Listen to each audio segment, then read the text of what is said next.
So we'd like to invite for the final session of the World Conference of Islamic Thought and Civilization to have session number 7, Green Technology and Environmental Sustainability.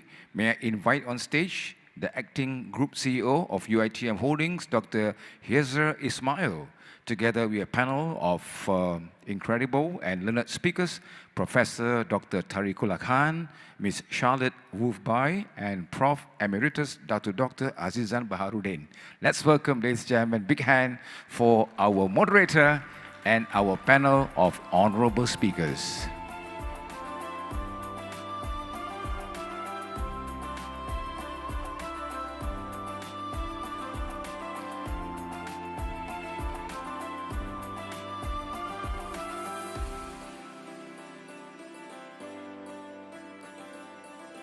No, I think it's good if you can follow your photo. So what you can do is, Prof, you go right to the end. Professor, okay, it does not matter, am I? It's okay. Okay, free seating. Can? I think moderator center lah. Oh, okay, side there. Okay, can. Boleh ya? Kalau boleh tepuk tangan sikit. Thank you. Okay, Dr. HEAZAR ISMAIL, the floor is all yours. Bismillahirrahmanirrahim. Assalamualaikum warahmatullahi wabarakatuh. Very good afternoon and good day to everyone. Distinguished guests, excellencies, delegates of the 7th World Conference on Islamic Thought and Civilization. My name is Dr. HEAZAR ISMAIL. I'll be your moderator for today's session, which is the 7th session for the 7th World Congress on Islamic Thought and Civilization. Together we stand, Muslim and global humanity, focusing on green technology and environmental sustainability. Before we proceed, the format for this session shall be the 3 speakers will speak between 20 to 30 minutes, and then we will follow up by a Q&A session. First, before we start, allow me to introduce our distinguished panel. The first speaker will be Emeritus Professor Dr. AZIZAN Baharuddin, UKM-YSD Chair for Sustainability and Director of Center of Civilisational Dialogue, University of Malaya. If you read Professor's resume in the book, you'll find that she is well-versed and her expertise spans from environmental ethics, religion and sustainable development, Islam and science, bioethics and interfaith dialogue. She has been a member of the International Bioethics Committee at UNESCO. She drafted the Islamic Declaration on Global Climate Change, which was endorsed by UNFCCC and submitted to the UN General Assembly. And she is also currently the chairholder for the UKM-YSD Chair for Sustainability and the Director for the Center of Civilisational Dialogue at Universiti Malaya and a member of Majlis Kebangsaan bagi Hal Ehwal Ugama Islam Malaysia. Our second speaker is Professor Dr. TARIQULLAH Khan, Professor of Islamic and Economic Finance from INCEIF University. He is an award-winning academician focused on sustainability and strategic management. He has collaborated, spoke, and also taught in Istanbul ZIME University, Harvard, Stanford, Khalifa University, Hamad bin Khalifa University, and also has been a key contributor in the Islamic Development Bank Institute, and currently he has served also as the president of the International Association for Islamic Economics from 2011 to 2019, and his interests include circular economy, sustainable finance, and green economic transformation. Our third speaker, coming from the industry, is Ms. Charlotte WOLFF-BYE. She is the Vice President and Chief Sustainability Officer of PETRONAS. She is an award-winning business leader at the forefront of the sustainability movement. She currently serves as the Chief Sustainability Officer for PETRONAS, a Fortune 500 company and also a Malaysian multinational. She has been very forward in championing the net zero carbon emission aspiration of the company, and also is an active champion of corporate sustainability practices, a top-level speaker, commentator, and writer on sustainability, ESG, and energy matters. And she is also the recipient of the DevEx Leadership Award for her contribution to international development, and was recently ranked as one of the top 100 chief sustainability officers. So, as I read the resume of our three panelists, I realize that I am a dwarf among giants. So therefore, without further ado, I invite my first speaker, Emeritus Professor, DATUK Dr. AZIZAN Baharuddin, to share with us and enlighten us. Professor, if you could. Thank you so much, Dr. Hazel. Bismillahirrahmanirrahim. Alhamdulillahirabbil alamin wassalatu wassalamu ala asyrafil anbiya wal mursalin sayyidina Muhammadin wa ala alihi wa ashabi ajma'in. Rabbi shrah li sadri wa yassir li amri wahlul 'uqdatam min lisani yafqahu qawli. Assalamualaikum warahmatullahi wabarakatuh, and a very good afternoon to everyone. I would like very much to emphasize the fact that the topic which we will be talking about is a huge one, and I'm sure together with the other panelists and also the moderator, feel that there will need to be more opportunities for us to embark on this topic. But should you, especially in my humble presentation, have any queries or questions that you want to ask that you don't have opportunity to engage me with, I hope very much that you will care to contact us in the future, because what we're going to be talking about, planetary health, sustainability, science and values, I feel is very much in line with what has been spoken about throughout this conference, especially right at the beginning when I think His Royal Highness said that we may not be on the right path towards sustainability for the future. And another warning is that planetary health is a cross-sectoral, multi-sectoral, multidisciplinary field, which I think requires all of us from all backgrounds to work together, inshallah. So I will start with, very briefly, talking about critical importance of the topic and what is the current state of our earthly home. And we'll be introducing, for those of us who are not familiar, the terminology called Anthropocene, which means that human beings are the greatest force in nature today that is changing the face of the planet. And this will bring us to the fact that thinking about sustainability, which is ensuring that the future will be good for our future generations, that they will have enough forests, enough of the resources that they need to carry on in their lives. So that is something that is an imperative. So it's not a choice. Sustainability thinking is not a choice.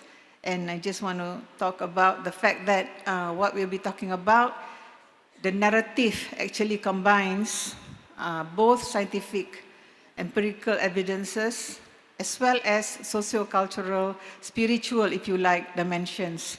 And here we'd like to share the fact that whatever we values or ethics values, the principles that we talk about, it is something that has been dialogued together with other faith groups, and even with those, you know, we say this respectfully, who feel that they don't want to, you know, to be part of any traditionally labeled groups. So we can refer you to what is already mentioned by Dr. HEAZAR just now, the Islamic Declaration for Climate Change, which was launched at the United Nations in 2015.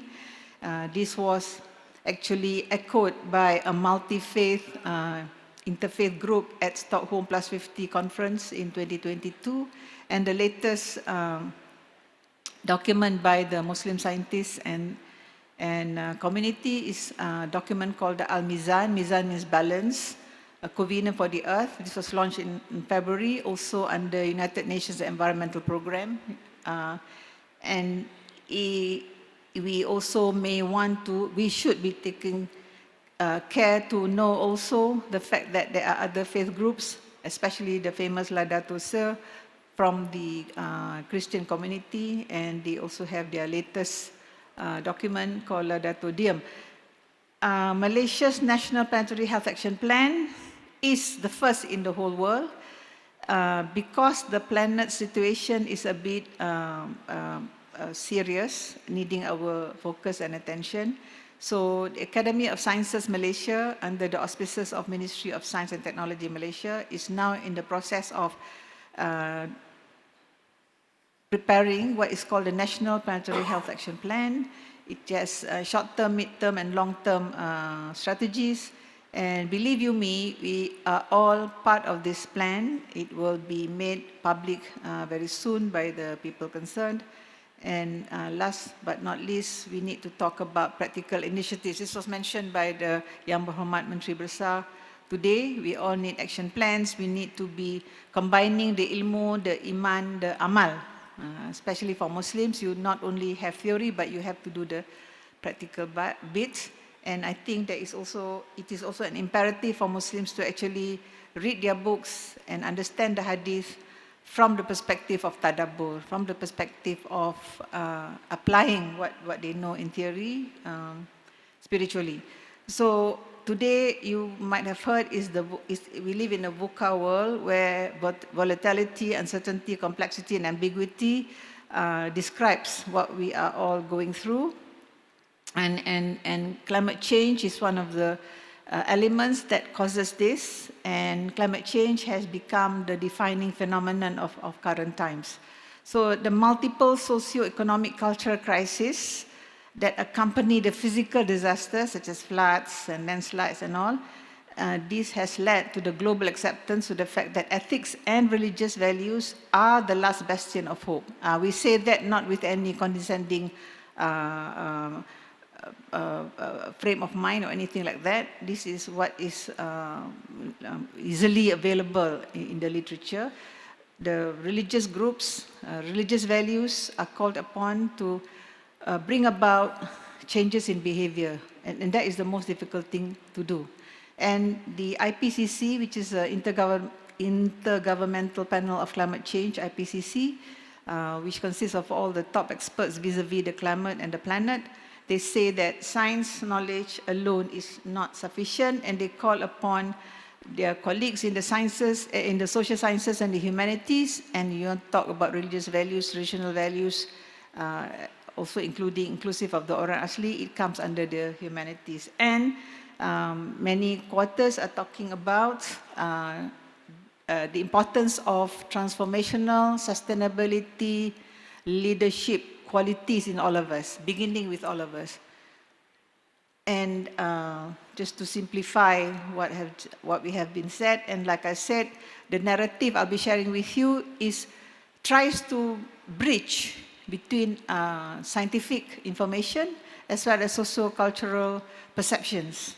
So on the right-hand side, you can easily avail yourselves of information about how the planet is heating up. A very simple analogy is you have a baby or a human being having high fever. Do you allow this individual to continue having the high fever without dire consequences? Yeah? And on the left-hand side, we have the VUCA situation in our lives. We have corruption, we have babies being abandoned and such likes, not to mention the pollution and the forest fires. And for Muslims at least, they are reminded, and this comparison is not something that is done without due studies, without due making sure that the facts are there. As I said, there's two documents you can refer to, the Climate Change Declaration, Islamic Declaration. There's also the Al-Mizan. So it is all there. This is not what I, as a speaker this afternoon, is taking out of my own head. No. So corruption has spread on land and sea as a result of what people's hands have done, so that Allah may cause them to taste the consequences of some of the deeds, of their deeds, and perhaps they might return to the right path. So today is also in an age where there's a lot of pessimism around. A lot of people are giving up. They say that it's too late to change anything. We can't change the patterns of people's behavior. But for people of faith in the Islamic tradition, for example, and I suspect if you study it closely, other people of other faiths can also support this. The Almighty, the creator of us all, actually still have solutions for us, if only we want to turn back to the right way. This right way is what I think the initiative of Planetary Health Action Plan is trying to put emphasis on. So just very quickly, what is Anthropocene? As we've said before, anthro refers to human being, pocene, the name of the age. And until about 11,000 years ago, the world, the planet has been undergoing changes, but then again, natural forces bring back the planet into balance. But since the beginning of Second World War, the end of Second World War, human beings with the technologies available and with no clear values vis-a-vis the limits to the exploitation of nature via technology has now become the greatest force that is changing the planet. So I say this with the greatest respect and humility to all of us. We are all inside of all this situation, and what needs to be done requires us to take a deep breath and do whatever positive steps that we can. So the Anthropocene is something not to be denied, and to make this planet stable, we have 9 parameters. Yeah? Clean water, clean air, as you can imagine, good forest covers. And today, 6 of those 9 parameters are already exceeded. Yeah? And this is a common knowledge. And so we as lay people might say, so what can we do about this? This is not our fault. Now that is where we need to start reviewing the thinking. All of us are involved. Yeah? All of us are involved in the way that we don't take care of wastage. We waste food. We keep on doing, using the plastics when we know that plastics take 500 to 1,000 years to decompose. And when it does decompose, it merely goes into small pieces. And these small pieces are already inside our body. They're already in children's, babies' milk. They are in our organs. Yeah? So is it any wonder that we have a lot of diseases? So climate change is also at the root of disasters such as we see here, refugees and dry spells. And for Malaysia at least, why is planetary health a great concern? Because of late, the disasters keep on increasing in numbers yearly, 400 over disasters per year, and this is costing the nation 39.8 billion in losses. Yeah? And if you look at the picture on the left, just about any disease you may care to point, cardiovascular, even mental health, yeah? It is due to effects of changes that we have wrought on the climate. And we need to avoid this scenario where the increase in temperature, and I think 2-3 days ago, I read in the newspapers, Malaysia had the highest temperature on record. Don't know what day exactly, I can't remember, but we've had this highest temperature on record situation becoming more and more frequent. And just for those of us who want to understand things in a very simple way, if, let's say, the temperature goes up to more than 1.5 degrees centigrade or 2 or 3, the consequences is that for many, many parts of the year, for many months, there will be droughts, inevitable droughts. Yeah? So I don't like to mention the fact that in Malaysia today we have rivers drying up, we have lakes drying up. We don't have to talk about the whole world, but let's just look at our own backyard, so to speak. So the SDGs are there. They are there to guide us on what to do, and this is good. Yeah. But people are also talking about the fact that we need a 17th goal, which is the embedding of the will, the desire, the ethics to want to make the SDGs be successful. Doing the SDGs is not merely putting a tick. You know, when you do reports, have you done this? Yes. Have you done this? Yeah. No, but it has to be part of our real lives. And for Muslims, for example, you can start with wastage, as I said before, with garbage, and you can say things like, oh, we do put the plastics aside, but then again, you know, at the end of the day, people will lump all the garbage together again, and it's not sorted out. No, that is not an excuse. This is where we have to change the situation. So what is planetary health? planetary health is an interdisciplinary field of study that focuses on the interconnections between human health and the health of the Earth's natural systems. For the first time ever, people put the two together, health of humans, health of planet.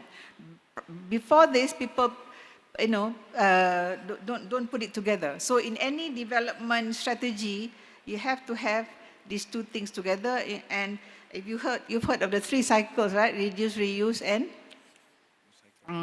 reduce, reuse, recycle. So today you have to add on respect, revitalize, rethink, replant, repurpose, revitalize. So all those elements you have to factor into all the things that you are planning to do, either individually, in your homes, in your schools, in your institutions, in your ministries, in your organizations. So this is the plastic that you're talking about just now, and today scientists are saying that even the ordinary tea bag is laced with plastic, and the moment you put it in the hot water, almost millions of nanoplastics will go into the drink, and you're putting it inside your body. So don't take my word for it. Please check it out. I take this from sources that can be dependable, but this is not to scare people, just to tell you that that the National Planetary Health Committee is actually doing its best to make people understand it. So at the national level, there is this is the committee, and there are various pillars to make the plan come into place, including something that is called the National Planetary Health Sustainability Leadership module. So myself and some other colleagues, many other colleagues are going to be part of the method to make this plan come into fruition. So for the Muslims, elements of hybrid knowledge, science and spirituality need to be harmonized in order for us to be able to take action as one of those spiritual or religious groups who are meant to make this a success. Muslims are 1/4 of the world's population, and if only some of us take action, I think we can go a long way. And the problem is of the narrative. So if you don't care too much about Maqasid Sharia, you may look at the left, Maslow's hierarchy of needs. So for human beings to be potentially realized in terms of his potentials, he needs what do you call it? These needs. Yeah? So Maslow was not talking from any religious perspective at all. He was just a scientist. But I think we all can understand when he speaks about our physiological needs, safety needs, needs of empathy and love, esteem needs, and then only can we become self-actualized. Yeah? Believe it or not, this is what the Maqasid Sharia, the objectives of the Sharia, this is what it tries to achieve. Yeah? And it's based on 3 relationships between man and man, man and nature, man and the Creator. So I hope very much if there are any Ustazah sitting here, we can work together on how we can translate some of these ideals, yeah, that we think, some of us feel that this is from the West. We don't want to be colonized by the West. So let's not do West-East pointing fingers. As the theme of this conference says, together we stand, and also together we will fall if we don't unite. So this is about the whole of humanity. Let's stop this divisive thinking. And I think,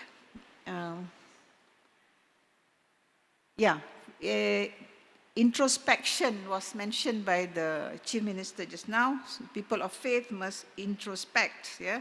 So I think, not just me, people who study, there is now the issue of tasawwur, crisis of faith. Why? Because we don't understand much of the teachings of our traditional systems. So the Quran is, if properly understood, would be something that will show that the people of faith has no choice but to have a moral compass that will distinguish them, what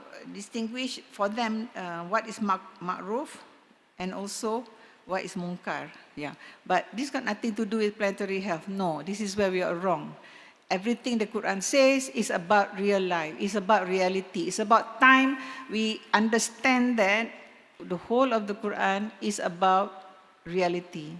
So if we don't see that point, I feel that we need to work on that situation, and this is where we have to understand that as Muslims, we are actually, Al-Baqarah ayat 143, we are so-called the upright community, so that we may be witnesses over humanity and that the messenger may be a witness over us. The whole of humanity, please underline the word humanity, not just for ourselves.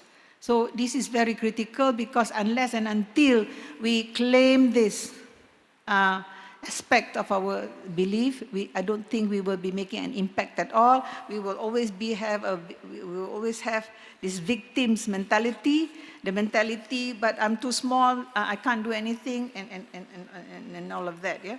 So imagine you are supposed to be witness. What does witness over humanity means?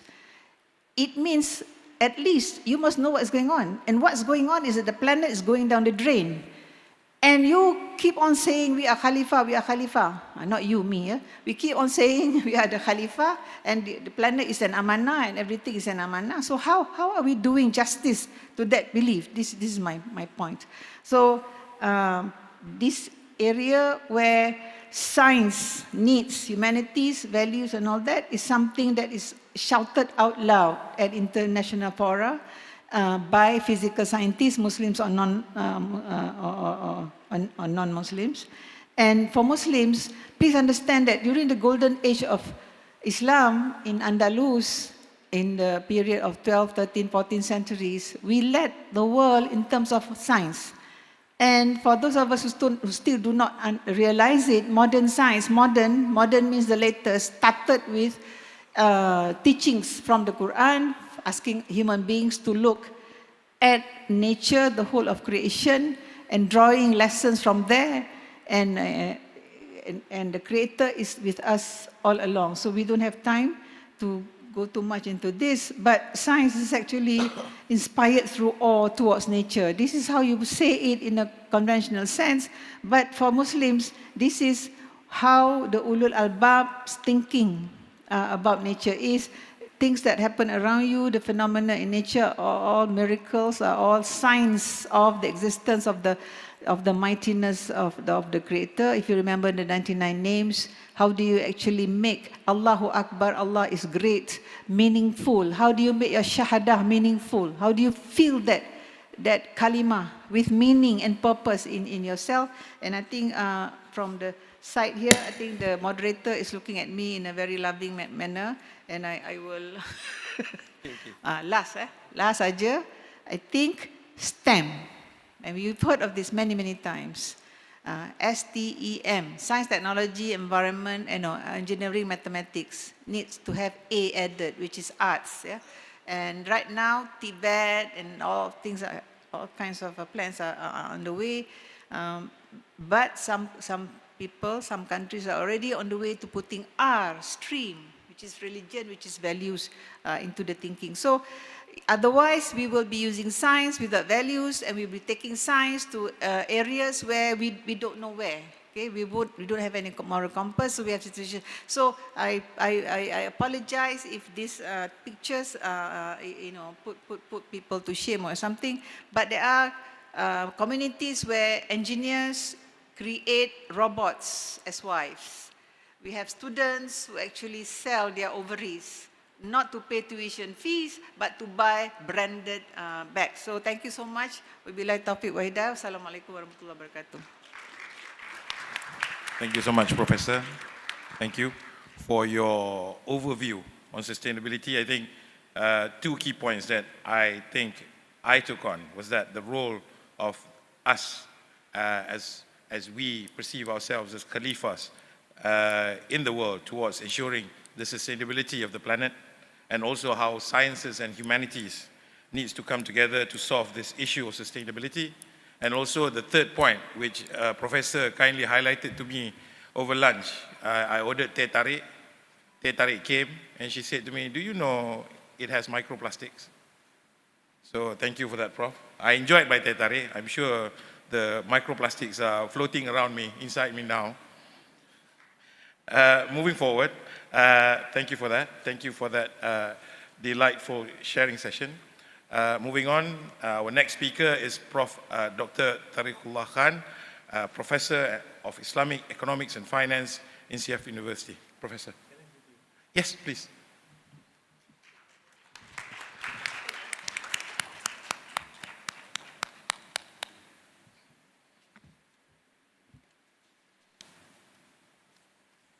Good afternoon. Assalamu alaikum wa rahmatullahi wa barakatuh.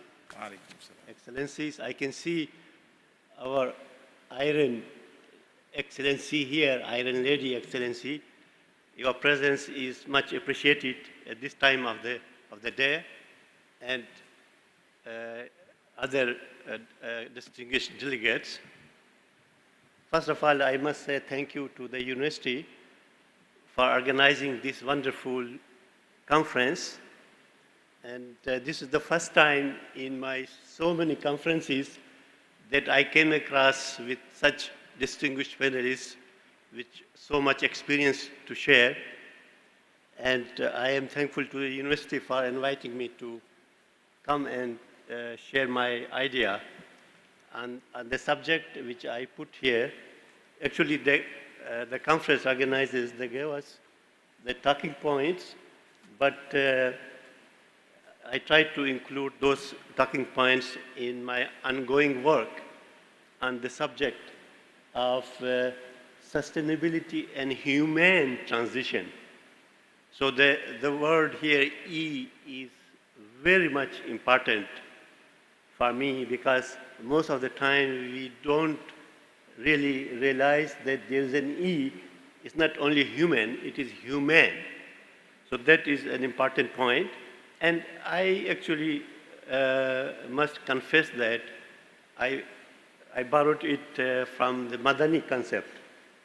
The Madani concept behind it is the idea of being humane for everybody, the concept of Rahmatul Alameen, which our dear Professor AZIZAN already mentioned. So most of the points which here in the beginning I had to share with you have already been shared by Professor AZIZAN, and I will go quickly through them. But more importantly, over the last 7, 8 years, myself and my students have developed a model which I call it a circular ESG integrated model to analyze the to analyze the transitions. Because the theme here is technologies, I try to discuss related it to the technologies. So in the first place, we academicians, we start with problem statement. So the problem statement which I want to share with you is that here in this picture we have two very important indicators. One indicator is the planetary health, which our professor was mentioning, which is measured by ecological footprint, and there's a lot of data about it. It's a new source of data. But another indicator of development is the Human Development Index, which is very much developed by a Pakistani professor, Mahbubul Haq, but it is a very famous indicator issued by the United Nations Development Program, which measures human economic development in terms of multidimensional human development, including overcoming poverty, health issues, and issues of exclusion. So they call it Human Development Index, and which is measured from 0 to 1. So 0.8 is the high Human Development Index, and above it will be the higher. So the problem statement here is that you can see the developed countries have very high human development. They are developed very high human development. But look at the ecological burden of it. Their ecological footprint is 5 Earths, we have only one Earth, but the ecological footprint of the developed countries is 5 Earths. And the least developed countries are within the safe one Earth ecological capacity, planetary health, which our professor was mentioning, but they are having a problem with the Human Development Index. So the problem statement is that the SDGs doesn't address this issue. Because if we have to address poverty and hunger, for example, then the ecological footprint will be higher. China is the best example. They effectively overcame hunger and poverty, but creating a high ecological footprint. All those so that's the problem statement, that we have to have human development within the capacity of one Earth. That's what human development would be, but now there is a conflict between development and HDI. So this is my concern for the last 7 or 8 years, and my students and myself, we work over how to measure this difficulty and what to do with it. So it has consequences which our professor already mentioned. The consequences of the high ecological footprint of the developed countries. What are the consequences of it? The consequences, the primary consequences is this. This is biocapacity. This is biocapacity of our Earth, the capacity of Earth to regenerate life-sustaining resources annually and to absorb the human waste. You can see how fast it is degrading. And what is the reason behind it? The developed countries' ecological footprint. And what is really disturbing is that this is the resource-rich countries, and I don't want to make political sensitivity by naming the countries. So this is their ecological capacity. What does it mean? It means that somewhere in the middle of March, there are deficit in terms of the ecological capacity, and that deficit is distributed over the Earth, and the impact is all those disasters which are going to happen to us. So our professor was mentioning, you can see another impact of this ecological footprint is the very rapid rise in the temperatures, and July 22, 2024 was recorded 17.15 centigrade, which is almost 63 Celsius, which is very high if we consider it. So the consequence is that going forward, by the Paris Agreement, expectations that we should have maximum 2 degrees Celsius increase in the temperature over the pre-industrial age, but all the measurements and indicators show that we are going to have 3.9 C by that year, which is going to be a lot. This is what our professor actually mentioned here. Planetary health is in danger, and the consequence is that our generations, I have a grandson who was born actually in 2020, and in 2100 he will be 70 years, and he's going to face 4 degrees Celsius. I am facing now 1.2 degrees Celsius in the temperature, and my grandson, when he's going to retire like me, I'm 70, Your Excellency. So he's going to be having 4 degrees Celsius. Okay? This is unimaginable. So actually, the humanity, I am very much optimistic of the consciousness of humanity. This picture shows that humanity is recognizing that most of the risks which we are facing are coming from the environmental side, which is the green is the environmental. Okay, so basically there are a lot of issues for the economy because of the sustainability issues, climate change and natural disasters, pollution, health, cost, transition to green technologies. There's a transition cost, which I'm going to discuss in more detail, biodiversity loss, resource scarcity, land degradation, and of course there are also opportunities, there are drivers. The important thing, we have to appreciate that globally there's a lot of consciousness. Human consciousness has improved over the last some years. The Paris Agreement and the SDGs, Sustainable Disclosure Standards, there is a plethora of actually sustainability disclosure standards, the green disruptive technologies which we are talking here, sustainable finance opportunities, which is my field. I am from the finance side. Governmental strategies and policies, the NDCs, we call them, for example, consumer and investor preferences, sustainable business models, which I'm going to actually discuss more. So technologies, green technologies, disruptive technologies are coming in so many areas that you will be surprised that over 3,000 areas there are technologies are coming with the agenda of green. Transport, for example, EVs, solar and hydrogen, finance, which is sustainable finance, AI and digital revolution. Most of it is geared towards overcoming the sustainability issue. In agriculture, regenerative agriculture, in energy, the clean energy, different forms of it.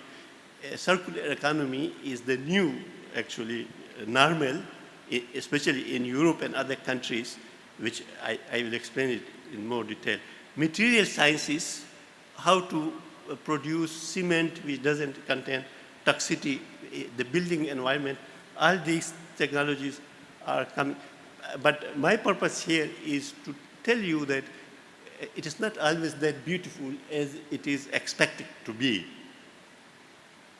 So sustainability and transition is actually happening, but this transition has a lot of long-term benefits, but in the short term, we don't know about the risks and uncertainties, what will happen. Job displacement and other social issues can come up. So how to develop a system to manage this transition in a human way? That's what I try to develop a model to do that. Right now, the sustainability governance is really very much spread. You know, you have the ESGs, the linear economy, the donut. IPO is a model of the, probably of the donut economy. Maqasid al-Sharia, which we talk about in Islamic finance, SDGs, regenerative economics, GRI, circular economy, they are just flying here and there. So what I thought over the last so many years is how to bring them together in one framework. That's my contribution, my own research with the help of my students. So I try to organize it, the whole thing into this picture, where there are actually, there are two paradigm actually.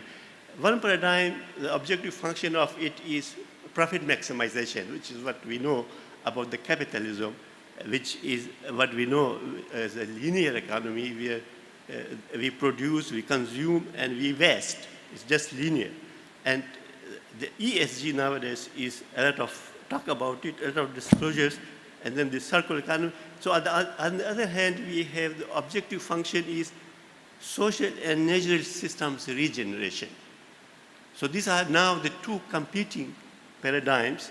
Profit maximization is the old paradigm.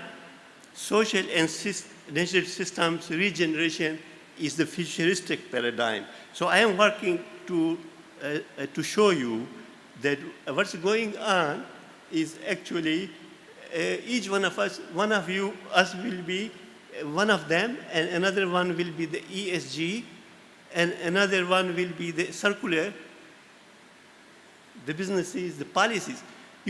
There was a lot of talk of institutional quality, which is tremendously important. So which one of these models, paradigms, the institutional is actually functioning according to?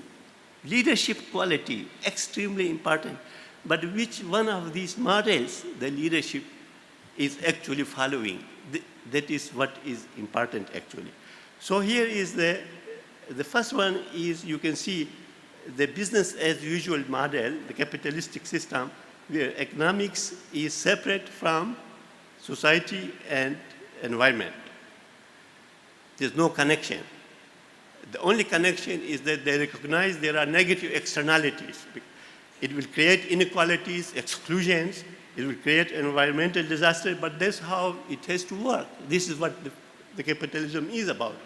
Some people came in, they said that that doesn't work, it has to be more humanistic, so they came with the idea of ESG.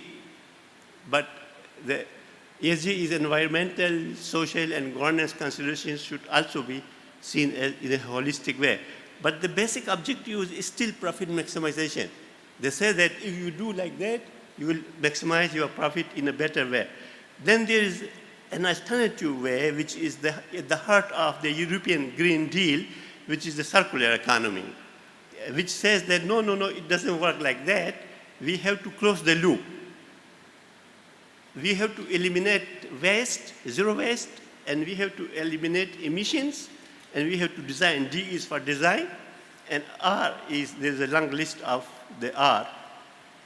So what I try to do is that instead of scattering them like that, I try to put them together in what I call a circular ESG, which is the circular integrated into the ESG and the circular integrated together. So in there, of course, there is at the center of it is the environment, which is E. R is very interesting. They call it the era of R. Refuse. Don't consume that much. Against consumerism, refuse is the behavioral, which is our professor was talking about Islamic attitude. That's refuse. Rethink, reduce, reuse, repair, refurbish, remanufacture, repurpose, recycle, recover. And D stands for design to facilitate the R's. Design for durability, design to reduce emissions and pollutants, design financial contracts to support the transition, design leadership which is more holistic, design institutions which are more holistic, design supportive technologies. E is environment, S, and this is the old thing. So I try to put them together. That's my model, actually. So I share with you the model here. How many minutes I have, my boss? 10, 15. 10 oh, minutes. very good. That's so generous. So this is the model. In the model, we have the y-axis and we have the x-axis. The vertical shows the social and economic systems.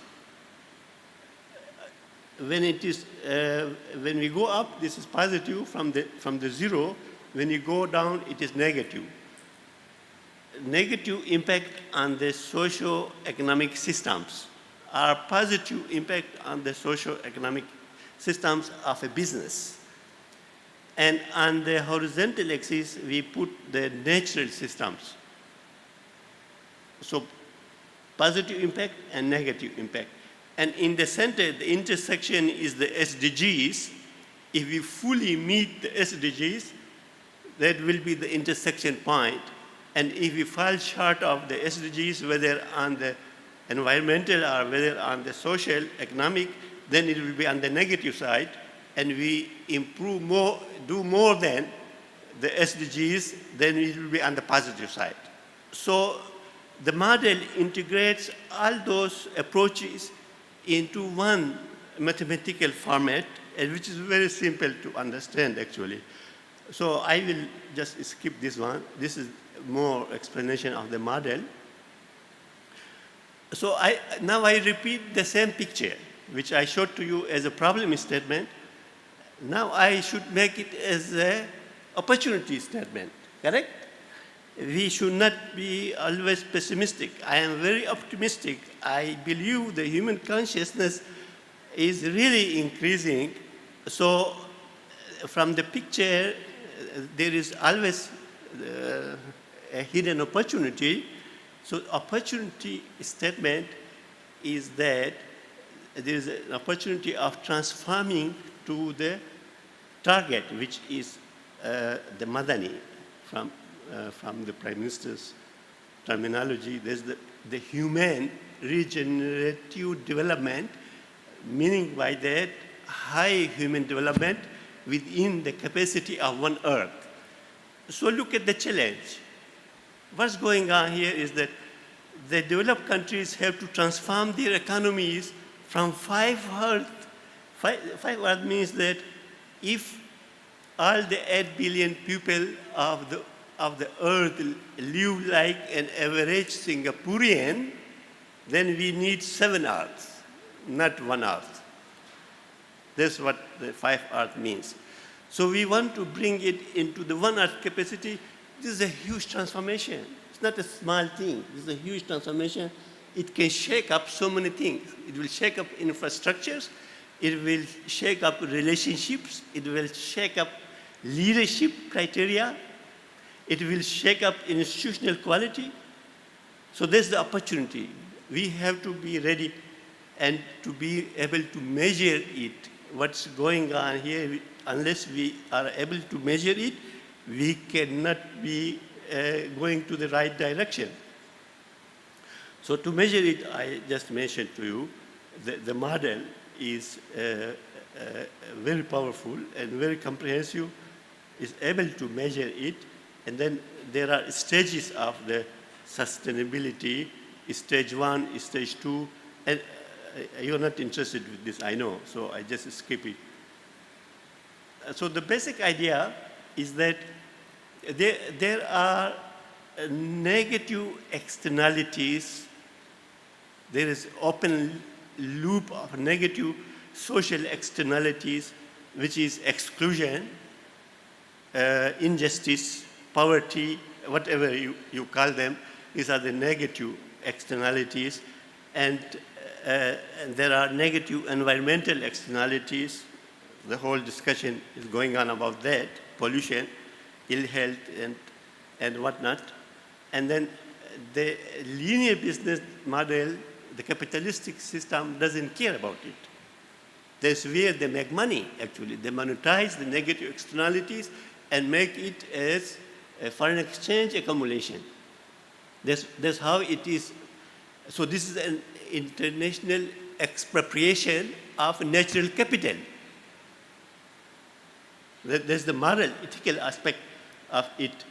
So they don't care about it.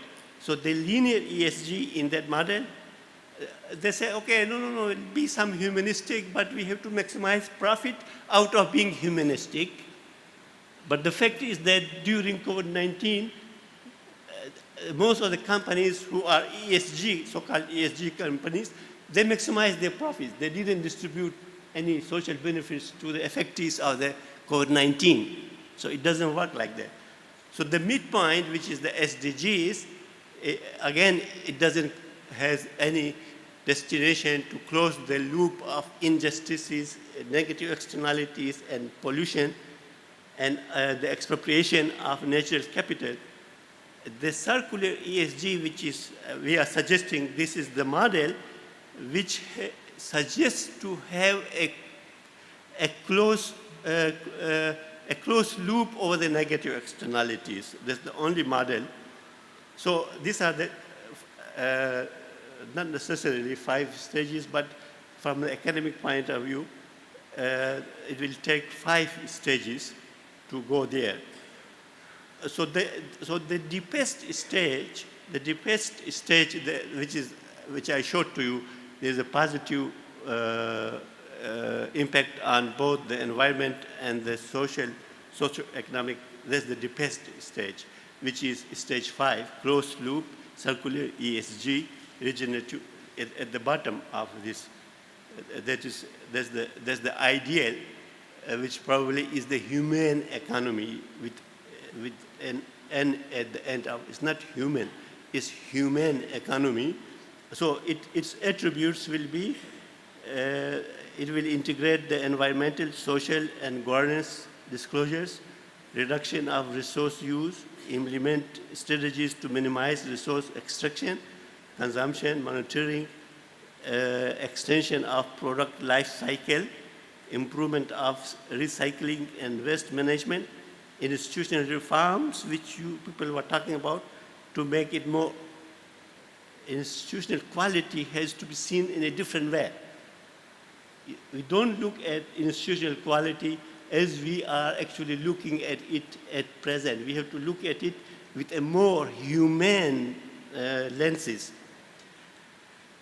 A regenerative focus, instead of profit maximization, regenerate the natural system. Profit will come out of it, definitely. So there are some key concepts for it: substitution, transformation, and offsets. Substitution is more a technology issue.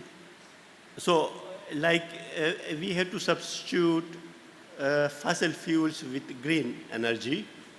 We have to substitute with the toxic materials with a greener material. And we have to use technologies that can help us in better using of water and other resources. And we have to change the design of the product.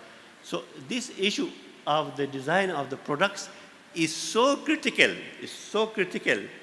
that the Malaysian economy is going to be facing the difficulty if they don't wake up. What's going on? I will explain it to you. The European legislation, which is called expanded producer responsibility. The producer has the responsibility about the product, okay? So there are criteria, rubric for it, what is expanded producer responsibility, and if you don't meet them, then your product will not enter Europe. That's how it is. So to be competitive, you have to understand what is the expanded producer, because Malaysia has how much? 36% export is industrial products, machinery. So that's one of the things which the competitiveness will come to challenge the manufacturing sector. Transformation is to change the business processes, to make them more aligned towards the closed loop, to fill the gaps in the governance, in supply chain, in stakeholder engagement, in the corporate culture, and in business models. Offsets. There will always be negative externalities, always be some type of inequality. They were talking about it, you remember poverty, but I don't agree with them. Poverty should be eliminated. Why should we let poverty be preserved? It should be eliminated, but the market system is such that there will always be the inequalities and social exclusions. So we have zakah, awqaf, sadaqah, qard, and whatnot, taxes, subsidies, whatever is. These are offsets, offsets against the social. And then we have environmental offsets, which is plantations, carbon purification charities, voluntary carbon markets, environmental campaigns. And then the recognition of the risks is going to be very different. In the existing system, we have only very much known risks, which is called market risk, credit risk, operational risk, and liquidity risk. Then we have added ESG risks also. Then the risks are going to be recognized. They exist there, they will be recognized. Climate risk, like transition risk. If we have to transition from EVs to, from the traditional vehicles to EVs, then a lot of things have to be changed, and there is a risk of the transition to such new technologies. There is a risk of natural capital, which has to be recognized, our business performance, what type of impact it has on the natural resources of our inequality risks. Inequality risk, there is a new task force on inequality risk, which is tremendous risk, and actually it is one of the most serious risks for any civilized society, the risk of inequality and exclusion. So these risks have to be recognized in a human way, instead of recognizing them as a money-making machine. So the new model which we are suggesting, myself and my students, it is multidimensional, integrated. We are integrating the natural capital and natural systems with the human capital, human development and economic. It is capturing it in one way. Quantification, we try to develop. Otherwise, unless we quantify, we measure, nothing is going to. So the model is prepared to quantify what is the impact going to be the impact on both the dimensions. Natural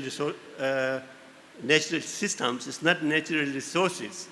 It's not oil and gas and other things. It's natural system, oxygen cycle, water cycle. This together, this is this natural system.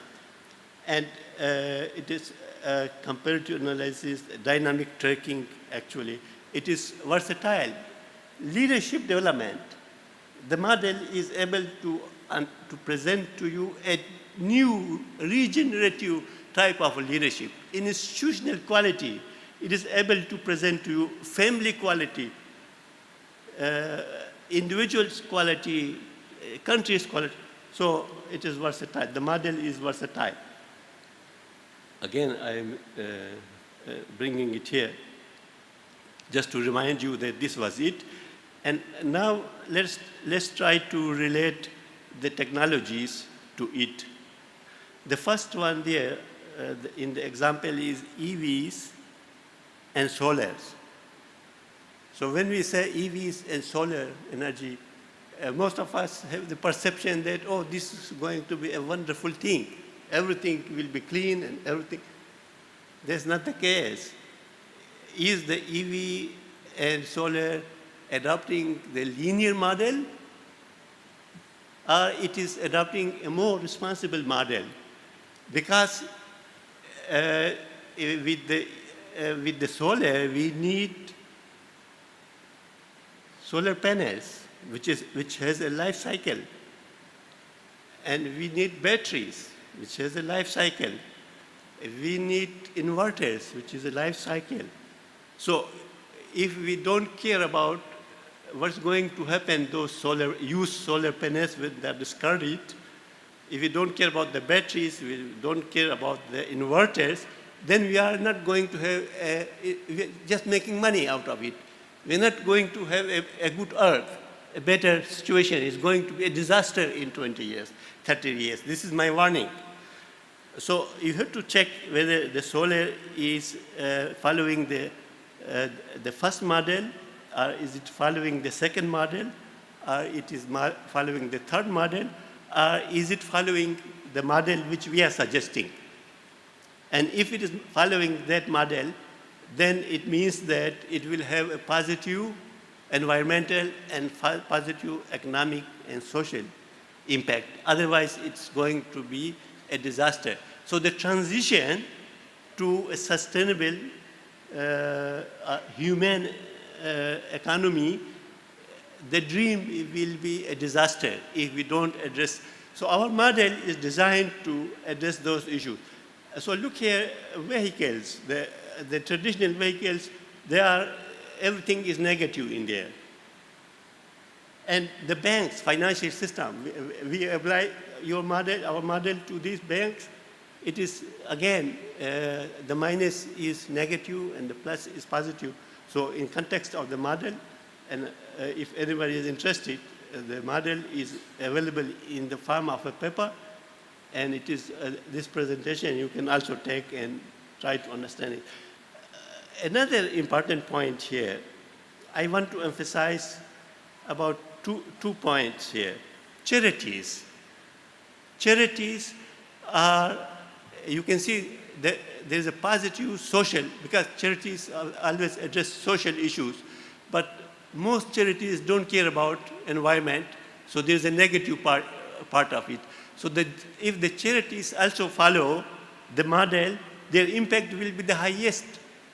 7 out of 1, 0.7 here out of 1, which is positive, highest impact on the environment and highest impact on the environment.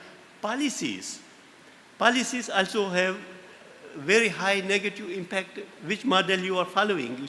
At the present, every policy is following the disastrous type of, every institution is following that. Prof, But, yeah. Prof, excuse me, 2 minutes. Oh, yeah, thank you. Before my blood pressure increases, you are So the conclusion is that there are two, actually the existing system is not sustainable. Everybody is saying that, okay, it's a disaster, it's not sustainable. There are two competing models. One is ESG, which believes in the existing system's market performance. And then there is another one is circular economy, which believes in the sustainability to create a new market farm. And they are competing, and you know, they have slogans against each other, and that gave us an opportunity to integrate them. If we integrate these two, because both of them are addressing sustainability issues, so why not to integrate? And one of them is addressing to overcome the environmental issues more strongly, which is the circular economy. But the other one also has environmental component. The other one, which is the circular economy, is not very strong in the social. The ESG is strong in the social. When you integrate, you become more solid, more powerful. That's the model. So thank you very much for giving me this opportunity. Thank you so much, Professor Tariqullah. He spoke passionately about the economic model, how it must be more sustainable, more humane, and it should be looked at on a more global basis. I think these are the few takeaways. And also to balance, how do you balance profitability and also say social and natural regeneration systems, and also how the closed-loop ESG model requires more forethought and design before implementation, especially in businesses. And also, on a lighter note, I saw the word donuts there, but that will be reserved for questions later. So without wasting any more time, I call to the floor Ms. Charlotte WOLFF-BYE, Vice President and Chief Sustainability Officer of PETRONAS, for her sharing session. Please. Thank you.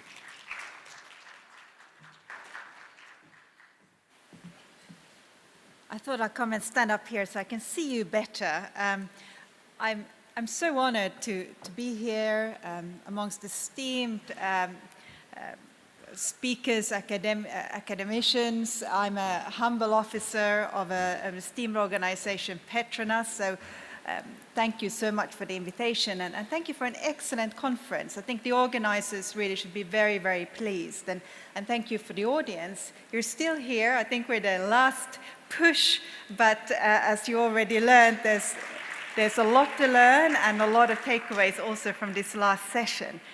So I wanted to reflect a little bit on what I was just listening to, and Professor AZIZAN was talking about planetary health and well-being.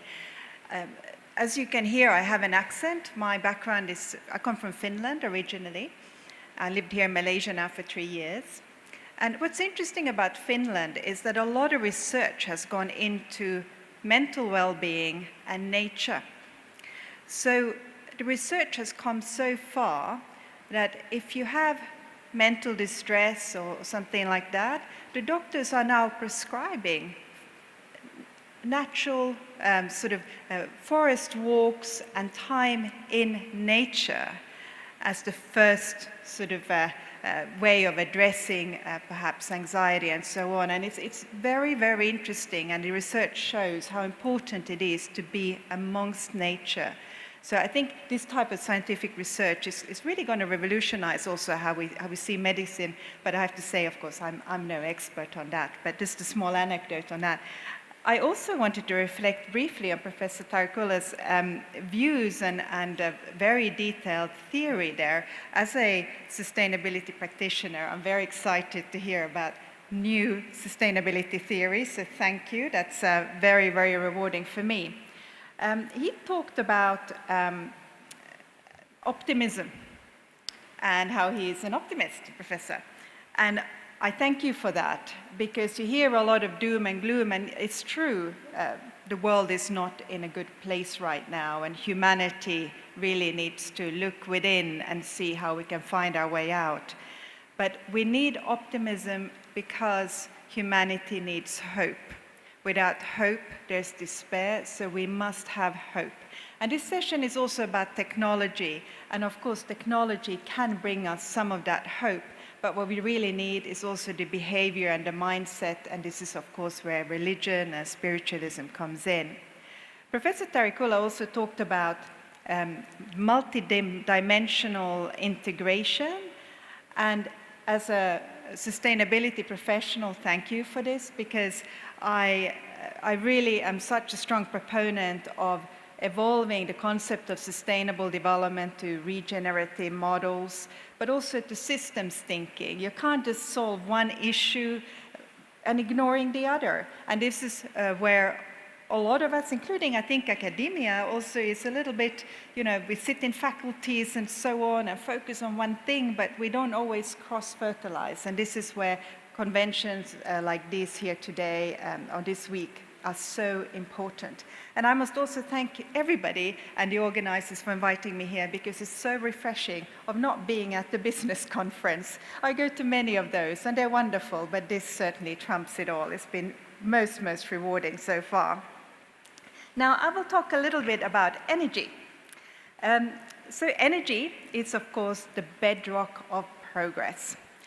Over the last 150 years or so, hundreds of millions, if not billions of people have been lifted out of poverty into the middle classes, mainly because of access to energy. It enables advancement in education, healthcare, infrastructure, and energy really is essential for modern life and lifestyle. It powers innovation, nation-building efforts worldwide. But our current energy systems come at a cost. So 3/4 of all man-made greenhouse gas emissions derive from the existing global energy system, which is mainly based on fossil fuels. The United Nations talks about a triple planetary crisis, and this talks about climate change, pollution, and biodiversity loss. And it really underscores the urgent need for a new low-carbon energy system to mitigate these threats. And this, of course, means reducing and removing emissions from our existing system and developing new clean energy sources. But as we just heard from Professor Tariqullah, not at any cost. We have to go through this transformation with our eyes wide open, because there are externalities from any new action you will take. But we must transform on how we produce and consume energy.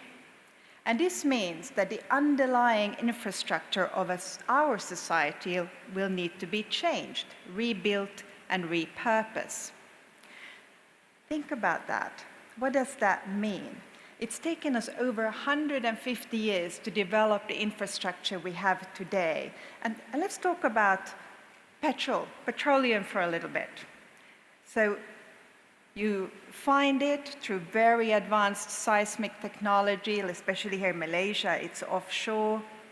You engineer it out of the crust of the earth. It comes from several miles beneath the crust of the earth.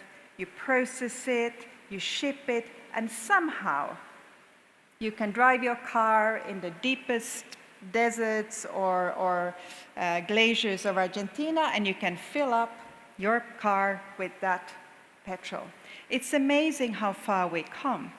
And it's a very, very elaborate system, energy system globally.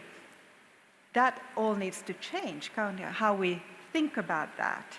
So it will take a transformation of minds, mindsets, but also policy, regulation, and everything in between. Now, it's not just about energy and emissions. Of course, oil and gas producing nations, there are many of them, dozens and dozens, such as the United Arab Emirates, Norway, and Malaysia. And countries like this, oil and gas producing nations, have historically benefited hugely from the oil and gas sector because it brings in revenue.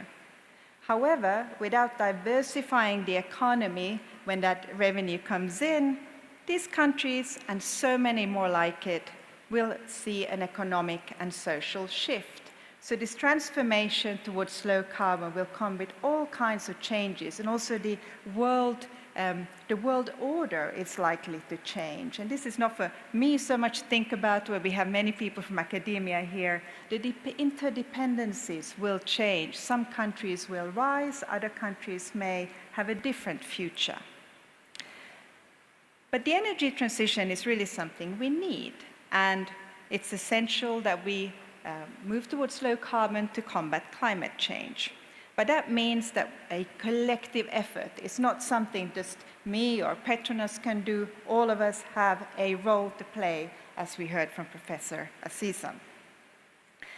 Now, the United Nations has convened its member states or member parties around the Framework Convention on Climate Change since 1995.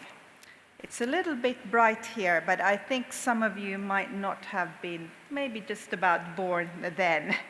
Imagine this one single event. It was supposed to deal with the challenges of climate change. It's now in its 29th edition. So we have COP29, Climate Summit, coming up in Baku in Azerbaijan in November this year. And those of you who read the papers when these negotiations happen, you can see negotiations tend to be dragged out, and there's a lot of challenges in sort of deriving at consensus because of diversity of interests and priorities, but it's also quite a lot of distrust, and I think this is something that His Royal Excellency talked about on the first day, and about distrust and not sort of pulling towards the same objectives. But it's not just between distrust, perhaps between nations and negotiators, it's also between different constituencies. You have grassroots movements that are suspicious, perhaps, about economic developments or business and so on. So there's not a lot of cohesion as the world convenes around these summits. I have been an observer to these negotiations for many, many years, and I must say that there is purpose to these meetings. Whilst the negotiations might seem sometimes disheartening, they do pull together people from across the world and all sectors of society with the common objective of addressing climate change. So despite all the disagreements around the negotiation tables and the loud voices at times, I do believe that it does bring people with common objectives together, even if the agendas might be slightly different, but that's then there to be ironed out. So what does this all actually mean for business? Now, I want to talk about 2015 and 2016. This was a very momentous time in history, because in 2015, we saw the landmark sort of movement in global collaboration when the world convened and agreed the Paris Climate Agreement. We also saw at the same year the agreement of the Sustainable Development Goals. And it is incredible to think today, and we heard a lot about this conference about countries not agreeing on things, and there's a lot of distrust. The world came together and actually agreed on a way forward. And I think the Sustainable Development Goals is particularly pertinent because that is such a multifaceted agenda. 2016 also saw the ban on hydrofluorocarbons, which again, a very, very important landmark agreement. So we do know how to do it. We just need to get back on those tracks again, and maybe diplomacy needs to be amped up. Why do I mention these 2 years? So what sort of these are from my optics, basically. The United Nations has member states and convenes, of course, governments and parties around different conventions and agreements. Business hasn't really had a role in that. We were represented by the International Chamber of Commerce for a long time.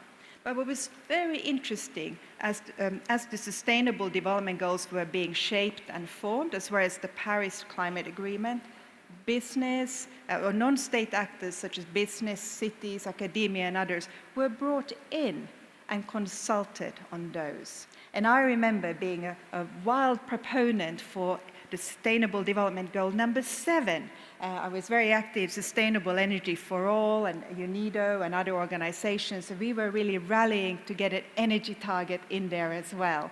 And I'm pleased to say it's there, and it's been very, very momentous for it. But what was so interesting is everything changed from business, for business at that point, because from now on, with those new agreements, business was really regarded as an important delivery engine for these agreements. It's clear government can't do everything, and the economy needs to be also delivering towards these multilateral goals and objectives. So a lot of expectations on business and responsibilities. And I would say ever since, business and business groups have been trying to figure out, what does that mean? How can I best respond to these sort of big expectations that we are shouldering? Now, business is quite simple. Business is not human or humane. Business is a company is a legal entity. And, but that, of course, that construct is sort of evolving. How can we bring more humanity into business? Typically, business or business leaders would say, well, if I don't have clear policy or regulation, I can't act. You know, if you can't give me this, I can't act. You hear that from a lot of business people. And I must say the COP negotiation process doesn't really deliver sufficiently towards the business leaders to give clear, absolutely supercritical, clear signals. To say, let's address climate change, there's not enough to it. And that's where you then need countries and regulators and other groups to come in to provide more specificity to ensure that the economy will sort of also deliver towards these big objectives. So what do business do whilst I would say progressive business leans in and doesn't just sort of hide behind the fact that there's not enough policy or regulation, they actually act. And you will see a myriad of business initiatives, voluntary initiatives. So business, for instance, now are considering to adopt the frameworks from the International Sustainability Standards Body, which is about accounting frameworks for environmental, social, governance issues, or perhaps you are a member of the World Business Council for Sustainable Development, or maybe you'll be looking at the Task Force for Nature-related Climate Disclosures. These are all voluntary initiatives which is about driving change and for progressive business to embrace this broader notion that these multilateral agreements around climate change or ecological biodiversity or social matters bring to the fore. Now, PETRONAS, that I'm representing, we very much embrace this agenda. And we have our own statement of purpose, which goes as follows. We are a progressive energy and solutions partner, enriching lives for a sustainable future. And this statement of purpose guides us how we can transcend boundaries towards focusing on customer needs, grow beyond oil and gas, including renewable energies, and deliver innovative solutions. And PETRONAS aims to be a valuable and trusted partner driving positive and sustainable change. Now, what does that mean? Of course, these can just be words, but I can tell you, not so at PETRONAS. We are committed to net zero carbon emissions by 2050. We are committed to safeguard nature and biodiversity and to respect human rights. These are not just words. These are policy commitments supported by the board, and they guide everything we do. I have a team, and a third of my team is busy doing what we call embedment. They hardwire this type of ethos into our work processes, our management system, to ensure we bring those externalities into our daily activities. I've been doing sustainability for a long, long time in various sectors. And when I joined PETRONAS, I have excellent leadership, a fantastic supportive board, and it kind of gave me a little bit of carte blanche of how to set up the team. I knew from experience that I needed an embedment team. And I'm so grateful for PETRONAS to buying into that, because we've moved further faster than I have ever seen before. And when you tell the story of PETRONAS that has reduced almost 20 million tons of CO2 equivalent per annum over less than 10, well, around 10 years' time, a period of 10 years' time, people are amazed. It's absolutely incredible, the big achievements that we have sort of delivered. Now, of course, this is not just down to my team. The business has been very forward-leaning for a long time. We just put a bit more of a oomph into it now, and we're moving further, faster. Charlotte? Yes? 2 minutes. Yeah, 2 minutes. So I just wanted to briefly mention about the humane aspect. This really got me going as I was listening, and my pen was steaming there in my seat, which was around, we just launched our human rights policy in April this year. And what's so important for us is about respecting human rights, aligned with the United Nations Guiding Principle for Business and Human Rights. And it's about putting the human at the center.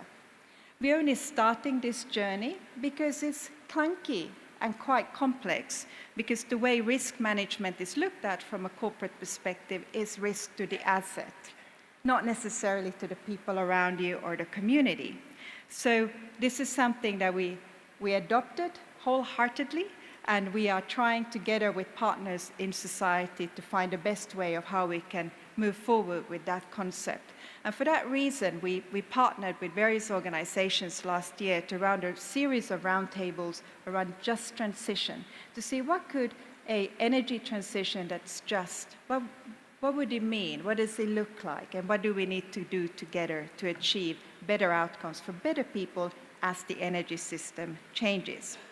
And just in conclusion, I wanted to mention there was, in my briefing for this session, there was a question about, is this all about idealism or commercialism?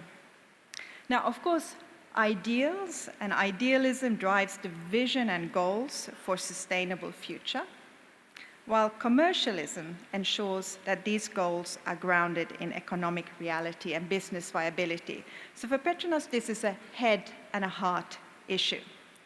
But I also want to mention that all the work we do around sustainability is in full support of Malaysia's policy commitments to deliver towards the Paris Climate Agreement, the Convention on Ecological Biodiversity, or any other agreements that are relevant to our sector.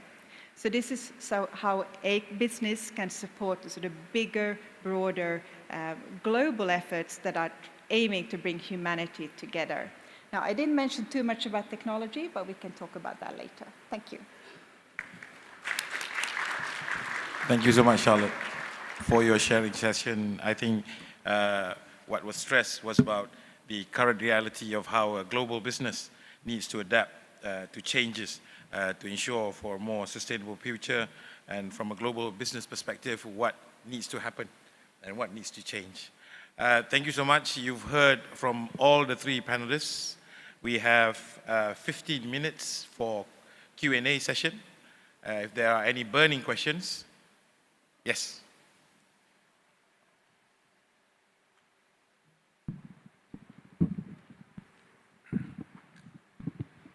Bismillahirrahmanirrahim. Assalamualaikum. Thank you. Okay, I'm sorry I have to say this. We believe that... Your yes. name and organization, okay, sir. Thank you, Sorry. thank you. Yes, my name is Nurul Rizwan from USAS. Okay. We believe that this session, the last session, green technology and environmental sustainability, it's been placed as the last session because it should be lively and controversial. Okay. So because this is the last one, I mean, if not, we're just going to sleep over and no. Okay. we are here talking about green technology for environmental sustainability, but I think several hours ago, Ismail Haniyeh was just killed by a component of green technology. Okay, so I think we are too late already if we are still talking about the introductory level or introductory stage of green technology and environmental sustainability. We must be talking about the methodology stage now. And okay, my background is astrophysics. So I like to say this, as been reminded to us by the speakers on our left, that professor on the left.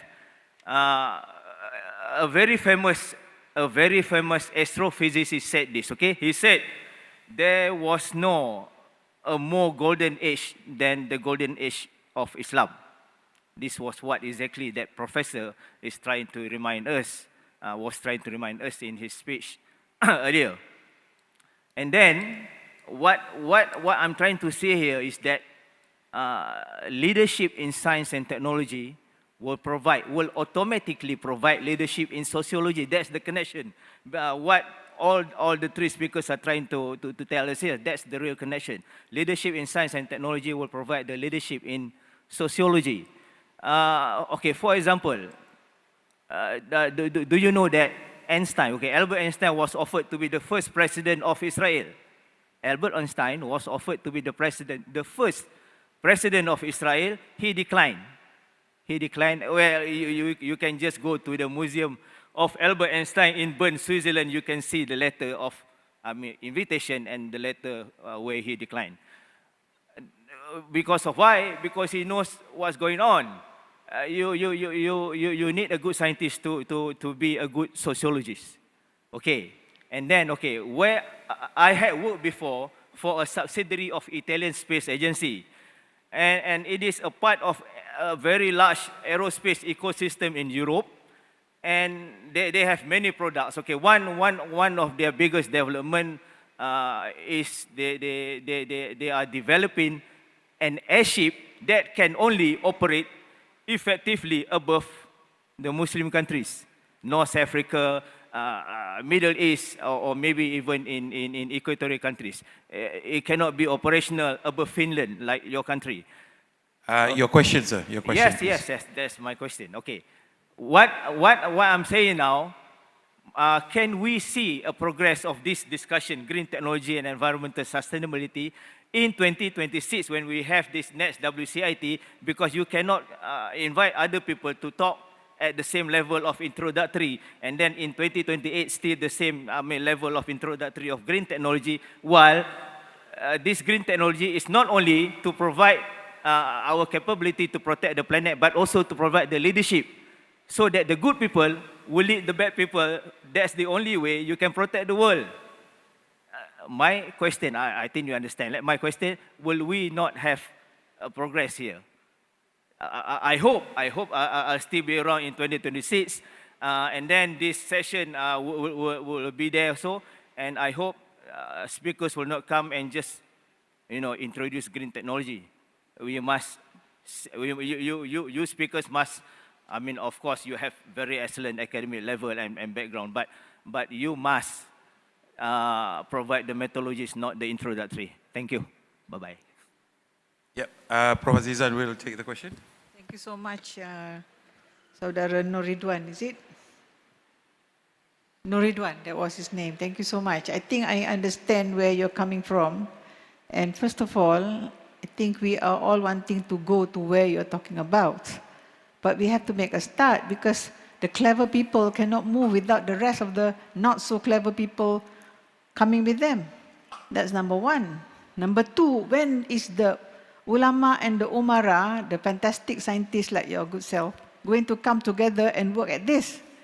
Yeah, you may say that the scientists will lead the social scientists. That's a very loaded statement. That's okay. But in Islam, there's ilm, there's just knowledge, which we all should strive to understand where it comes from, how it is developed and all of that.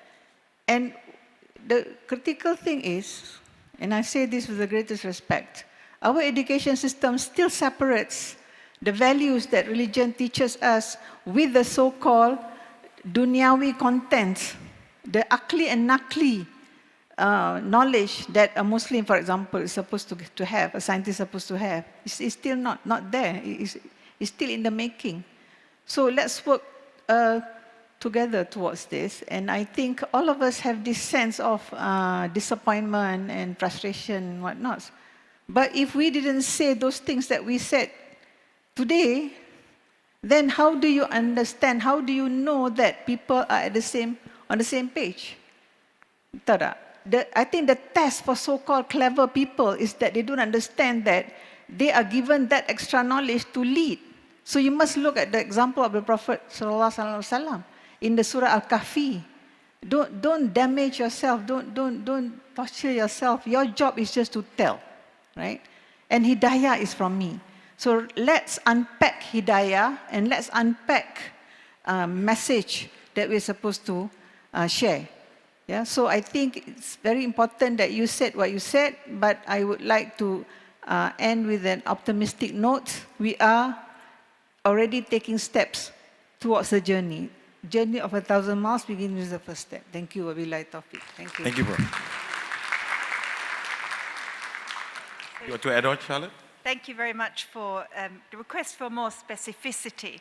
And I don't want you to leave this room, many of you, to think that we're busy talking and not doing. So very quickly, what PETRONAS is working on right now, renewable energy, green mobility, hydrogen, biofuels, nature-based solutions, circular economy, specialty chemicals, and so many more things. We have a whole R&D unit.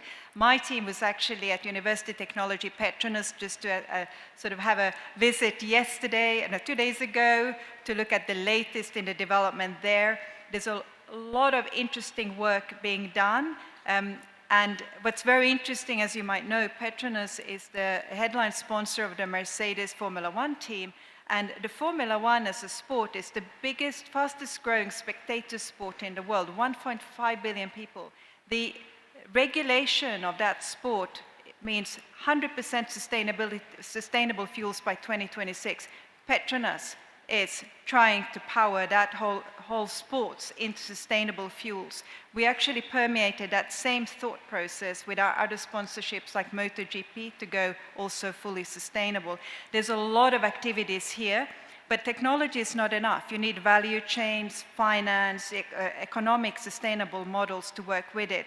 So we actually convened since last year something called Energy Asia, which is an international conference in Kuala Lumpur where we bring together the regulators, the policymakers, the industry captains to try to figure out how can we unlock these new value chains to create a better future and more prospects for people and also to get everybody around it. So there's a lot of work going on there, so just to assure you. Thank you. Next question, please. Thank you, Dr. Ismail. My name is Ali Salman and from Pakistan. I enjoyed both presentations by Dr. Tariq and Charlotte, theoretical and business aspects of environment sustainability. And my apologies to Dr. AZIZAN because I missed your presentation.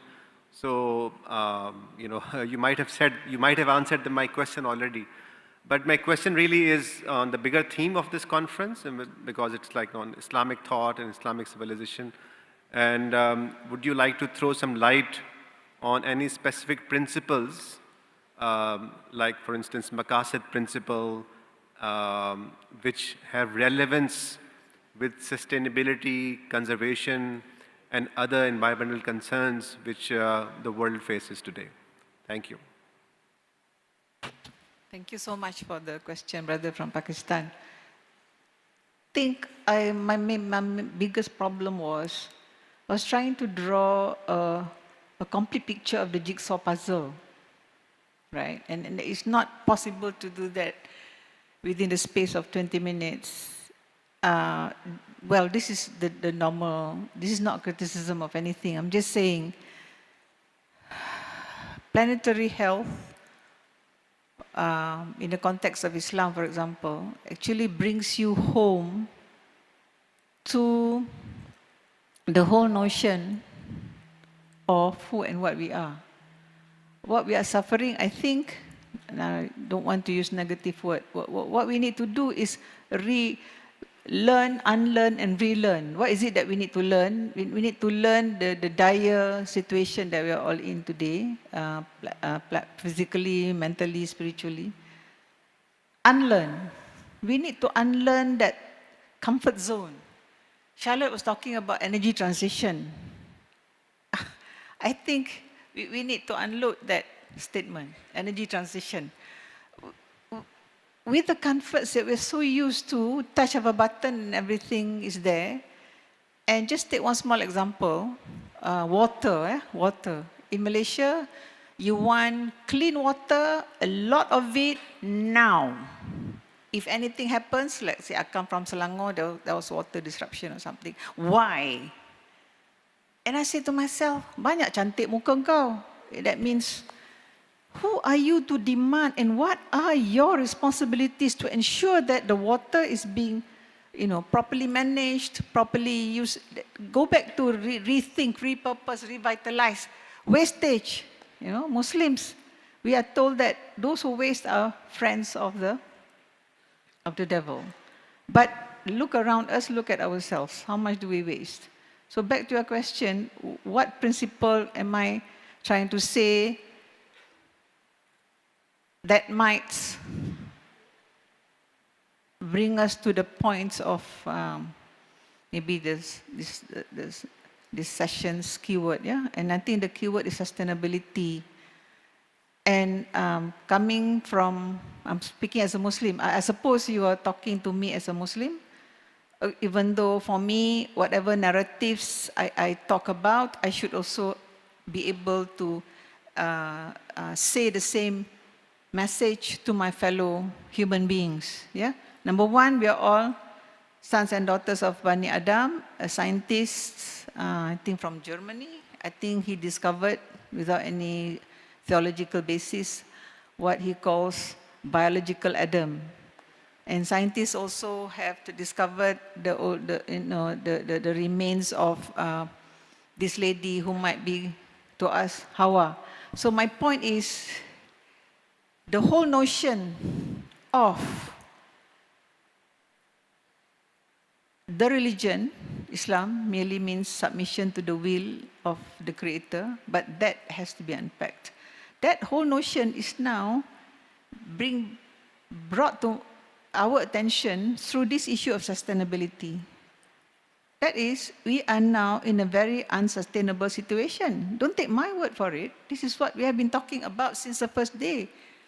His Royal Highness pointed it out, and he said, we are not on the right path. We are not charting the right path. And then there are all these efforts. Don't throw away these efforts out the window. What do you want? You want that kind of solution? Is that what you want? You've been listening a lot to Dr. Pandor. And what is she all about, Optimism. Work hard. Isn't that what Islam is teaching through Ihsan? Through the Hadith Jibril? Yeah? That you do things in an excellent manner with the notion that if you do not see him, he sees you. Allah sees you. And that those who work hard, those who work sincerely in Islam, that's what you're supposed to be doing. I mean, the whole of Maqasid, what is Maqasid? What do you call it? Maintenance of the faith, maintenance of preservation of faith, life, lineage, and all of that. The five pillars, right? You match it against, talked about what Maslow discovered, right? They don't contradict each other. So my point here again is, what you miss perhaps is my emphasis on the fact that we need to be building bridges between us and the other, right? If Allah wants, everybody will feel the same way, will think the same way. Surah Al-Hujurat, ayat 14, if I'm not mistaken, 13. Please check it out quickly. Yeah? I deliberately created you into nations and tribes so that you might get to know each other, and the best amongst you are the most in taqwa. And unpack taqwa, please. What is taqwa? is doing the right thing. And what has these two people been trying to do? Telling you the right things that has to be done. So we are conflicted in terms of the traditional teaching and what is current. And we believe and we say it all the time that the Quran is for all times, for eternity. But how do we actually prove our statement? How much do we refer back to it? We are always semi-apologetic. Okay, so brother from Pakistan, I don't know how much Malay language you know, but I think sometimes it's nice to revert to your own mother tongue because then you touch the heart, you know. And somebody mentioned it just now. I didn't have time to show all the slides, but one slide was, in today's thinking, conventional thinking, you need competencies, sustainability competencies that actually combine the head, the heart, the hands, and whatever else competencies that the human being have. Yeah. So spirituality, your ability to be a fully developed human being must all be there, right? And this is the notion of religion. Religion wants the human being is ikram, is mulia, right? It's honorable. And the way things are, we are losing the meaning of being human. Why are we here? Who are we? Whilst we are here, how are we to live?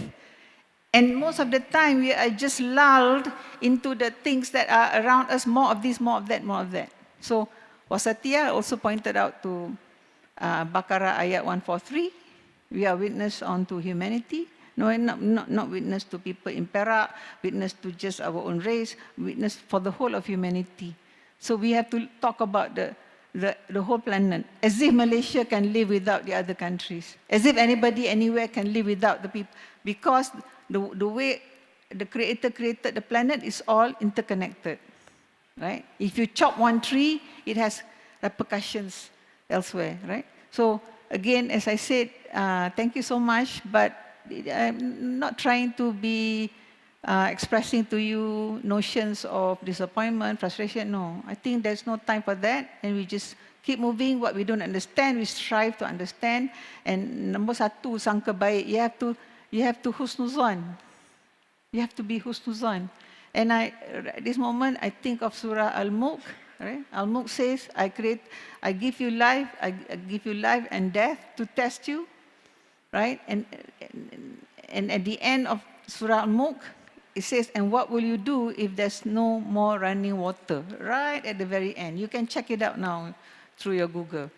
So there are many things in the Quran actually that tells us so many things. I speak not to Charlotte perhaps, or to people who don't subscribe to the Quran, but I'm saying there are many things, if you rely on empirical evidence, that can tell you that traditional wisdom has a place in us finding solutions today. Thank you. Thank you so much, Dr. Professor Azizan, for that explanation. Sadly, this is how much time that we have, I think, has run out. Thank you so much for the panelists. I'm sure there are more questions from the audience. If you have the time, you may approach our panelists personally. Thank you, Prof. Dr. Azizan, Charlotte, and Prof. TARIQULLAH for spending their time and also imparting and sharing their knowledge with us. Thank you for the organizers for hosting this session, the 7th session on the 7th conference at the end of the 7th month of 2024. Thank you. Wabillahi taufiq wal hidayah. Wassalamu alaikum wa rahmatullahi wa barakatuh. Okay, let's all offer again a big round of applause to the panel of esteemed and learned speakers and the moderator. Thank you once again, Mr. Moderator, Dr. HEAZAR ISMAIL, distinguished speakers, Professor Emeritus, Dr. AZIZAN BAHARUDDIN, Ms. Charlotte WOLFF-BYE, and also Professor Dr. TARIQULLAH Khan. Here I invite the moderator and panels to take their seats together with the audience. Thank you.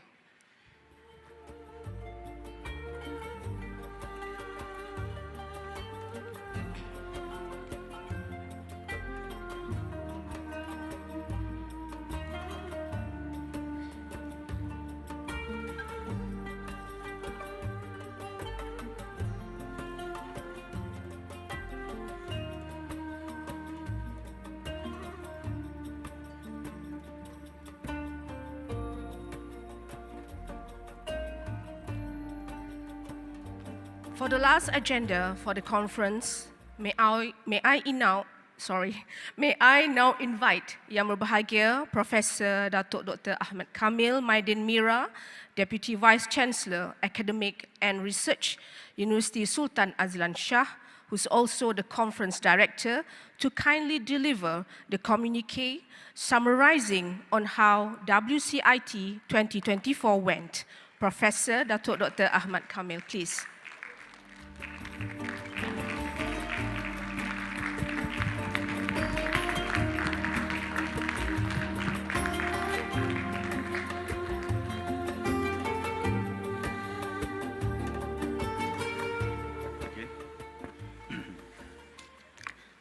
Bismillahirrahmanirrahim. In the name of Allah, the most gracious, the most merciful. Assalamualaikum warahmatullahi ta'ala wabarakatuh, and may peace be upon all of you. So, esteemed colleagues, distinguished guests, ladies and gentlemen, after deliberating for almost 3 days, the following are the salient points of our conference under the theme, Together We Stand, Muslims and Global Humanity. Our resolutions are as follows. Education and research are the engines of progress and innovation. We need to foster a culture of inquiry and encouraging rigorous academic research in order to develop solutions. Education is not just about imparting information, it is about empowering individuals to think critically, to act ethically, and drive positive change in their communities. Mutual suspicion and perceived imbalances have historically marred the relationship between Muslims and non-Muslim worlds.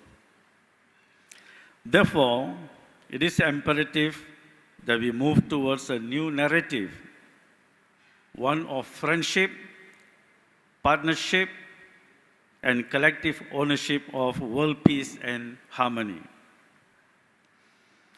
Number 4, economic cooperation and development are vital for the prosperity of our communities.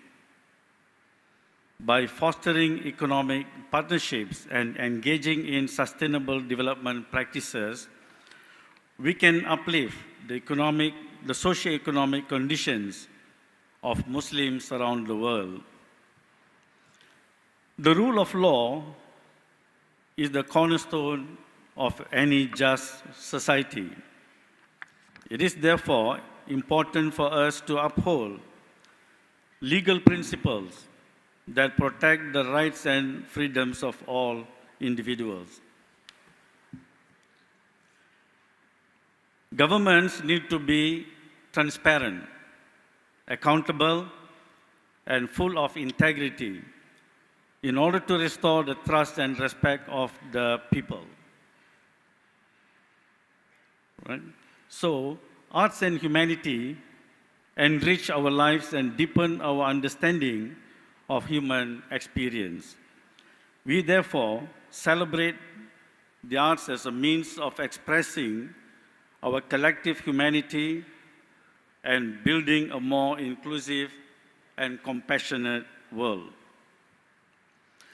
Green technology and environmental sustainability are critical for ensuring a healthy planet for future generations. Embracing sustainable practices and investing in green technologies can help us mitigate the impact of climate change and preserve our natural resources. Distinguished guests and ladies and gentlemen, I would like to take this opportunity to express my appreciation and gratitude to all members of the organizing committee, as well as all parties who have either directly or indirectly contributed to the success of this conference.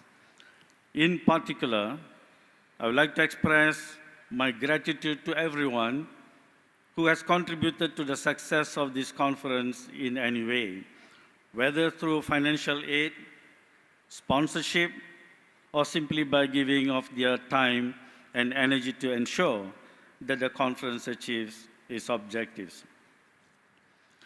I pray that Allah lavishes you with blessings for all your efforts and contributions.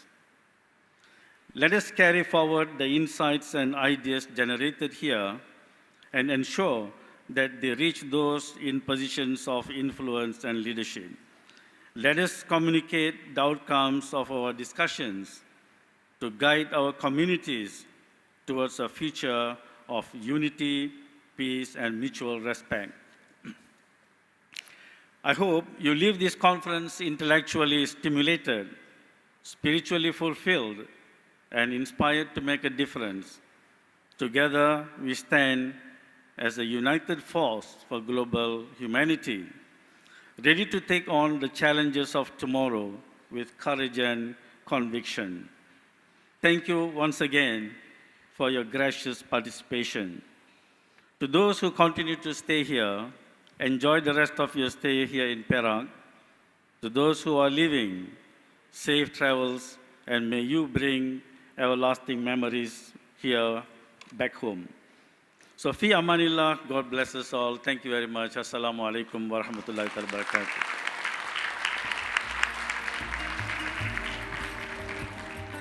Many thanks to Professor Dr. Ahmad Kamil Maidin Mira for delivering the communique.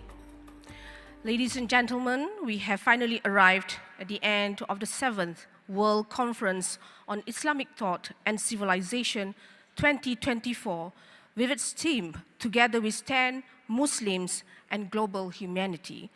It was definitely an eye-opener coupled with interesting, intriguing, and informative presentations by myriad of international and local speakers who shared their thoughts, wisdom, and insights with all of us, for which we are all very appreciative and blessed.